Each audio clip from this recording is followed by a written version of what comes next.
ദൈവനാമത്തിന് മഹത്വം ഉണ്ടാകട്ടെ. ഈ ഓഗസ്റ്റ് മാസം 3-ാം തീയതി എല്ലാ പ്രേക്ഷകർക്കും കർത്താവായ യേശുക്രിസ്തുവിൻ്റെ നാമത്തിൽ സ്നേഹവന്ദനവും ശുഭദിന ആശംസകളും നേരുന്നു.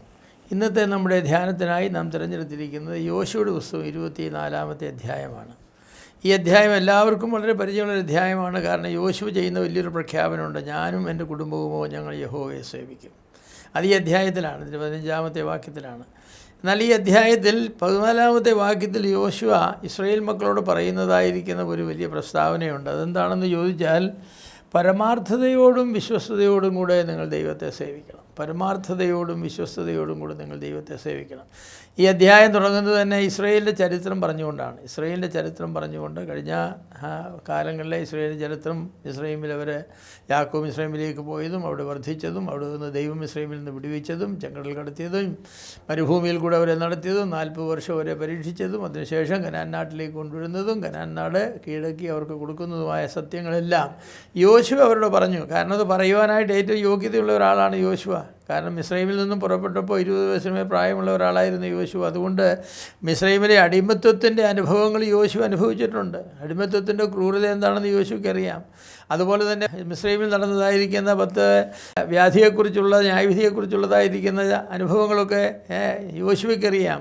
അത് കഴിഞ്ഞിട്ട് ചെങ്കടൽ വിഭാഗ് ചക്രയ്ക്ക് കിടക്കുന്നത്, മാറയിലെ വെള്ളം മധുരമാക്കി തീർക്കുന്നത്, അതുപോലെ ഏലിമിൽ വന്നപ്പോൾ ഈത്തപ്പനയും നീറുകളും ധാരാളമുള്ളൊരു ദേശത്ത് വന്നത്, അതിനുശേഷം സീനായ് മലയിൽ കർത്താവ് പ്രത്യക്ഷമാകുന്നത്, അവിടെ ജനമെല്ലാം പാളയമടിച്ച് കിടക്കുന്നത്, 10 കൽപ്പനകൾ കൊടുക്കുന്നത്, ഇസ്രായേൽ മക്കൾ വിഗ്രഹാരാധന ചെയ്യുന്നത്, എല്ലാ സംഭവങ്ങളും യോശുവയ്ക്കറിയാം.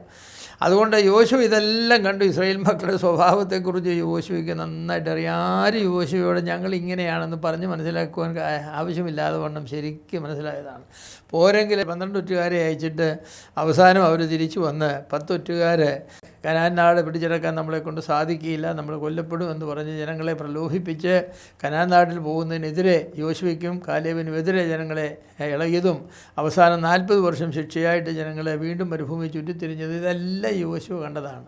അതുകൊണ്ട് യോശുവ ഞങ്ങൾ നല്ല മനുഷ്യരാണ്, ഞങ്ങൾ ഭക്തരായ മനുഷ്യരാണ്, ഞങ്ങൾ ദൈവജയമുള്ള മനുഷ്യരാണ് എന്ന് പറഞ്ഞ് യോശുവ മനസ്സിലാക്കാനായിട്ട് ഒരുമ്പെട്ടിരുന്നുണ്ട്. യോശുവ ഈ സത്യമെല്ലാം പറഞ്ഞ് ചരിത്രമെല്ലാം പറഞ്ഞിട്ട് യോശുവ ജനത്തോട് പറഞ്ഞു, പരമാർത്ഥതയോടും വിശ്വസ്തയോടും കൂടെ സേവിക്കുക. ദൈവത്തെ സേവിക്കുന്നതിനുള്ള 2 മാനദണ്ഡങ്ങൾ വേറെ അനേക കാര്യങ്ങൾ പറയാമെങ്കിലും പരമാർത്ഥതയും വിശ്വസ്തതയും. ദൈവവിശ്വാസികൾ എല്ലാവരും ഒരു വിധത്തിൽ അല്ലെങ്കിൽ മറ്റൊരു വിധത്തിൽ ദൈവത്തെ സേവിക്കുന്നവരാണ്. ദൈവത്തെ സേവിക്കാതെ ദൈവവിശ്വാസികൾ ആരാ? ദൈവം ഉണ്ടെന്ന് വിശ്വസിക്കും, ദൈവത്തെ സേവിക്കുന്നവരാ. രക്ഷിക്കപ്പെട്ടവർ തീർച്ചയായിട്ടും അങ്ങനെ ദൈവത്തെ സേവിക്കുന്നവരാണല്ലോ. എന്നാൽ ഒരു കാര്യം പറയാൻ, രക്ഷിക്കപ്പെട്ട എല്ലാവരും പരമാർത്ഥതയോടും വിശ്വസ്തയോടും കൂടെ ദൈവത്തെ സേവിക്കുന്നവരാണോ എന്ന ചോദ്യം അവർ തന്നെ ചോദിക്കുന്നത് നല്ലതാണ്. എൻ്റെ വ്യക്തിപരമായ അഭിപ്രായത്തിൽ വിശ്വസ്തയോടും പരമാർത്ഥതയോടും കൂടെ ദൈവത്തെ സേവിക്കുന്നവരുടെ സംഖ്യ കുറവാണെന്നാണ് എൻ്റെ അഭിപ്രായം. ഒത്തിരി ആളുകൾ ദൈവത്തെ സേവിക്കുന്നത് ദൈവമാണ്, സത്യദൈവമാണ്, അതുകൊണ്ട് അവരെ സേവിക്കണം എന്ന നിലയിൽ അങ്ങ് ദൈവം സേവിക്കുന്നവരുണ്ട്. വേറെ നിവൃത്തിയില്ലാത്തതുകൊണ്ട് സേവിക്കുന്നവരുണ്ട്. പിന്നെ വാചാസേവനം, അങ്ങനെ പ്രാർത്ഥനകൾക്കും വിശ്വാസ പ്രമാണങ്ങളൊക്കെ ഉരുവിട്ട് അങ്ങനെ പറയും, കർത്താവിൻ്റെ ലോർഡ്സ് പ്രയറും ഒക്കെ പ്രാർത്ഥിച്ച് ഇങ്ങനെ ദൈവത്തെ സേവിച്ച് പോകും. രാവിലെ എഴുന്നേറ്റ് പ്രാർത്ഥനയൊക്കെ പ്രാർത്ഥിക്കും, ചിലർ വൈകിട്ട് കിടക്കാൻ നേരം ഒരു പ്രാർത്ഥനയൊക്കെ പ്രാർത്ഥിച്ച് ഇങ്ങനെയൊക്കെ പോകും. എന്നാൽ അവർ പ്രവർത്തിക്കുന്ന പ്രവൃത്തികളെന്ന് പറയുന്നത് ഈ ഭാരതത്തിൽ ജീവിക്കുന്ന നമ്മളെ ഭാരതീയരായിരിക്കുന്ന മറ്റാളുകൾ ചെയ്യുന്നത് പോലെ തന്നെയാണ് നമ്മൾ ചെയ്യുന്നത്. നമ്മുടെ പിള്ളേർ അവരുടെ സ്കൂളിൽ തന്നെ, അവർ പഠിക്കുന്ന സ്കൂളിൽ തന്നെ പോകുന്നു, അവരെഴുതുന്ന പരീക്ഷ തന്നെ എഴുതുന്നു എന്ന് മാത്രമല്ല, അവർ പരീക്ഷ എങ്ങനെയാണോ എഴുതുന്നത് അങ്ങനെ പോലും എഴുതുന്നവരായിരിക്കുന്ന കുട്ടികളുണ്ട്. കോപ്പി അടിക്കുന്ന വിശ്വാസികളുടെ മക്കളുണ്ടെന്ന് ചോദിച്ചാൽ ഉണ്ടെന്ന് ഞാൻ പറയും. കള്ളം പറയുന്ന വിശ്വാസികളുടെ മക്കളുണ്ടെന്ന് ചോദിച്ചാൽ അങ്ങനെ കള്ളം പറയുന്ന മക്കളും കാണും. മല്ല് കെട്ടുന്നവരുണ്ടെന്ന് ചോദിച്ചാൽ മല്ല് കെട്ടുന്നവരുണ്ട്. ദൈവത്തിന് കൊടുക്കുന്ന കാര്യത്തിൽ പോലും വ്യാജം പറയുന്നവരുണ്ട്. അനന്യാസ സഭീറന്മാരും ഇന്നും സഭകളിലുണ്ട്. അവർ വീണ് മരിക്കുന്നില്ലെന്നുള്ള ദൈവത്തിൻ്റെ കൃപയെന്ന് മാത്രം വിചാരിച്ചാൽ മതി.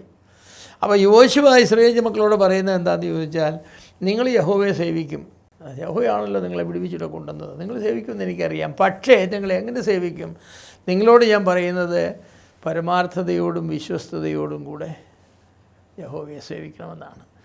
പരമാർത്ഥത എന്ന് പറയുന്ന ലക്ഷ്യവുമായി ബന്ധപ്പെട്ടതാണ്. ലക്ഷ്യവുമായി നാം എന്തിനാണ് ദൈവത്തെ സേവിക്കുന്നത്? നാം എന്തിനാണ് പ്രാർത്ഥിക്കുന്നത്? നാം എന്തിനാണ് ആരാധിക്കുന്നത്? നാം എന്തിനാണ് പള്ളിയിൽ പോകുന്നത്? ഇതൊക്കെ നമ്മൾ ചോദിക്കേണ്ട ചോദ്യമാണ്. പരമാർത്ഥത എന്ന് പറയുന്നത് ലക്ഷ്യവുമായി ബന്ധപ്പെട്ടതാണ്. ദൈവത്തെ സേവിക്കുന്ന ലക്ഷ്യം ശരിയായിരിക്കണമെന്നാണ് യോശു പറഞ്ഞത്. ശരിയായ ലക്ഷ്യത്തിലോ കാര്യസാധ്യത്തിന് വേണ്ടി ദൈവത്തെ സേവിക്കരുത്. എന്തെങ്കിലും കിട്ടുമെന്ന് വിചാരിച്ച് ദൈവത്തെ സേവിക്കരുത്. ദൈവത്തിൽ നിന്നും എന്തെങ്കിലും നേടിയെടുക്കുക എന്നതായിരിക്കില്ല നമ്മുടെ ദൈവത്തെ സേവിക്കുന്നതിൻ്റെ ഉദ്ദേശം. ദൈവത്തിൻ്റെ മഹത്വത്തെയും ദൈവം ചെയ്ത നന്മകളെയും ഓർത്ത് ദൈവത്തെ സേവിക്കണം, ദൈവത്തിന് നന്ദി പറയണം, ദൈവത്തെ ആരാധിക്കണം, ദൈവത്തിൻ്റെ മഹത്വത്തെ ഏറ്റുപറയണം. അങ്ങനെ നാം ദൈവത്തെ സേവിക്കുകയും ദൈവത്തെ ആരാധിക്കുകയും ചെയ്യുന്നതിൽ പരമാർത്ഥത നമുക്ക് വേണം. പരമാർത്ഥത നമ്മുടെ ലക്ഷ്യം എപ്പോഴും നന്നായിരിക്കണം. എൻ്റെ പ്രിയമുള്ളവരെ, അത് വളരെ പ്രധാനപ്പെട്ട കാര്യമാണ്. ദൈവം നമ്മൾ നോക്കുന്നത് നാം ഒരു കാര്യം എത്ര നന്നായി ചെയ്തു എന്നുള്ളതിനേക്കാൾ എന്ത് മോട്ടിവേഷനിലാണ്, ലക്ഷ്യത്തിലാണ് നാം അത് ചെയ്തത്. പരമാർത്ഥമായിട്ടാണോ നാട്യമായിട്ടാണോ? നമുക്ക് നാട്യമായിട്ട് ഒരുപാട് കാര്യങ്ങൾ ചെയ്യാം. നാട്യമായിട്ട് ലോർഡ്സ് പ്രേയർ പറയാം, സ്വർഗസ്ഥനായ ഞങ്ങളുടെ പിതാവേ നാട്യമായിട്ട് പറയാം, 10 കൽപ്പനകൾ നാട്യമായിട്ട് പറയാം, അതുപോലെ വിശ്വാസ പ്രമാണങ്ങൾ നാട്യമായിട്ട് പറയാം. എന്നാൽ പരമാർത്ഥമായിട്ട് കർത്താവ് ഏതർത്ഥത്തിൽ അത് തന്നുവോ, ഏതർത്ഥത്തിൽ അത് പഠിപ്പിച്ചുവോ, അതേ അർത്ഥത്തിൽ അതേ ലക്ഷ്യത്തിൽ നാം അത് ചെയ്യുമ്പോഴാണ് ദൈവത്തിനത് സ്വീകാര്യമായത്. വിശ്വസ്തത എന്ന് പറയുന്നത് ദൈവത്തോടുള്ള പ്രതികരണത്തിൻ്റെ സ്വഭാവമാണ്. അതൊരു പ്രതികരണമാണ് വിശ്വസ്തത എന്ന് പറയുന്നത്. ദൈവത്തിൻ്റെ സർവാധികാരത്തെയും സൃഷ്ടാവ്, രക്ഷിതാവ് എന്നീ സ്ഥാനത്തെയും ഗ്രഹിച്ച് ദൈവം കൽപ്പിക്കുന്നതൊക്കെയും സത്യസന്ധതയോടുകൂടി ചെയ്യുന്നതിനാണ് വിശ്വസ്തത എന്ന് പറയുന്നത്. ഒരു കാര്യം വിശ്വസ്തത എന്ന് പറഞ്ഞാൽ എങ്ങനെ പറഞ്ഞുവോ അങ്ങനെ തന്നെ ചെയ്യുന്നു. എവിടെ പോകാൻ പറഞ്ഞു അവിടെ തന്നെ പോകുന്നു. എന്ത് പറയാൻ പറഞ്ഞു അത് തന്നെ പറയുന്നു. എന്ത് ചിന്തിക്കാൻ പറഞ്ഞു അത് തന്നെ ചിന്തിക്കുന്നു. അതിനാ വിശ്വസ്തത എന്ന് പറയുന്നത്, ഫെയ്ത്ത്ഫുൾനെസ് എന്ന് പറയുന്നത്. പലപ്പോഴും വിശ്വസ്തത കാണില്ല. കണക്കെഴുതുമ്പോൾ വിശ്വസ്തത വേണം. നമുക്കറിയാം, കണക്ക് സൂക്ഷിക്കുന്ന ആളുകൾ ബാലൻസ് ചെയ്യണം. അത് ഒരു പൈസയ്ക്ക് തെറ്റ് പറ്റിയ കാര്യമില്ല. ഒരു പൈസയ്ക്ക് അത് വളരെ പ്രധാനപ്പെട്ട കാര്യമാണ്. ഞാൻ ഒരിക്കലൊരു കമ്പനിയിലെ അക്കൗണ്ടൻ്റായിരുന്നത് ഞാൻ ഓർക്കുന്നുണ്ട്. ഒരു രാത്രി മുഴുവൻ ഞാൻ ഉപയോഗിച്ചു. ടോട്ടൽ വരവും ചിലവും തമ്മിൽ കണക്ക് പറ്റി വരവിൻ്റെ കോളത്തിൽ 1 പൈസ കൂടുതലാണ്, ചിലവിൻ്റെ കോളത്തിൽ 1 പൈസ കുറവാണ്. ഒറ്റ പൈസ ഉള്ളൂ. ഇത് ഞാൻ വീണ്ടും കൂട്ടി നോക്കി, ഒരു 10-25 പ്രാവശ്യം കൂട്ടി നോക്കി. വലിയ തുകകളാണ്, മണിക്കൂറിലിരുന്നാണ്. എപ്പോഴും 1 പൈസ വ്യത്യാസം വരുന്നു.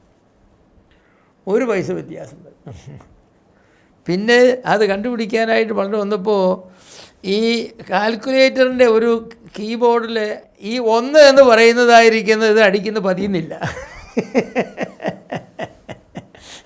അങ്ങനെ എവിടെയോ ഇത് പതിയാതെ വന്നതിലാണ് ഈ കിടന്ന് കറങ്ങിയത്.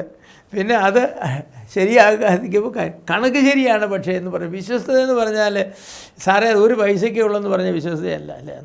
50 + 50 = 99.99 എന്ന് എഴുതിയാൽ ശരിയാവില്ലല്ലോ.